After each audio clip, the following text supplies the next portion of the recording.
இதை மட்டும் ஃபாலோ பண்ணுங்கள். 30 நாளில் உங்களோட ஹேர் க்ரோத்தை நீங்கள் பார்ப்பீங்க. நாளுக்கு நாள் உங்கள் முடி தின்னாயிட்டே இருக்கா, கொட்டிகிட்டே இருக்கா, விட்டமின்ஸ் குறைபாடுனால கண்டிப்பாக முடி கொட்டலாங்க. நம்ம அதுக்கு என்ன ஃபுட் எடுத்துக்கலாங்கிறத பார்க்கலாம் வாங்க. சத்து குறைபாட்டுனால கண்டிப்பாக ஹேர் ஃபால் ஆகுங்க. நம்ம அதுக்கு தேவையான ஃபுட் எடுத்துக்கிட்டோம்னா நல்லாவே ஹேர் க்ரோத் ஆகும். நம்ம சேனலை லைக் அண்ட் சப்ஸ்கிரைப் பண்ணுங்கள். அப்போ தான் எனக்கு அடுத்தடுத்து வீடியோ போட மோட்டிவேட்டாக இருக்கும். நம்ம இன்டேக்காக ஃபுட் எடுத்துக்கிறது ஹேருக்கு மட்டும் இல்லைங்க, நம்ம ஹெல்த்துக்கும் ரொம்ப நல்லது. ப்ரோட்டீன் ஃபுட்டாக, அயன் ரிச் ஃபுட்டாக எடுத்துக்கும் போது சீக்கிரமாகவே ஹேர் க்ரோத் ஆகுங்க.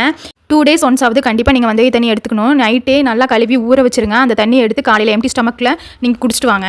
கண்டிப்பாக ஹேர் க்ரோத்தை பார்ப்பீங்க. வெந்தயத்தை இன்டேக்காக எடுத்துக்கும் போது இன்னும் சீக்கிரமாகவே ஹேர் க்ரோத் ஆகும். ரெகுலராக டேட்ஸ் எடுத்துக்கங்க.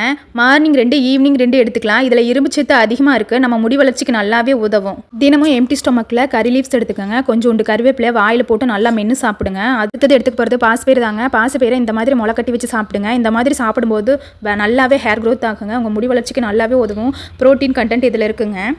அடுத்தது நெல்லிக்காய் தாங்க. ஒரு நெல்லிக்காய் எடுத்து அப்படியே சாப்பிடுங்க. அப்படி பிடிக்காதவங்க ஜூஸாக போட்டு குடிங்க. இதுவும் நல்ல ஹேர் க்ரோத்துக்கு உதவும். கறிவேப்பிலையும் வெந்தயத்தையும் டேட்ஸையும் தினமும் எடுத்துக்கங்க. அதுக்கப்புறம் இந்த பாசிப்பயிறு முளைக்கட்டி வச்சுருக்கேன் இல்லையா, அந்த மாதிரி ஒவ்வொரு ஃபுட்டாக நான் கொடுக்குறேங்க. அதை நீங்கள் ஃபாலோ பண்ணுங்கள். கம்மங்கூழ் இன்றைக்கி எடுத்துருக்காங்க. நீங்கள் அதையும் சேர்த்துக்கலாம். ஹெல்த்துக்கு ரொம்ப நல்லது.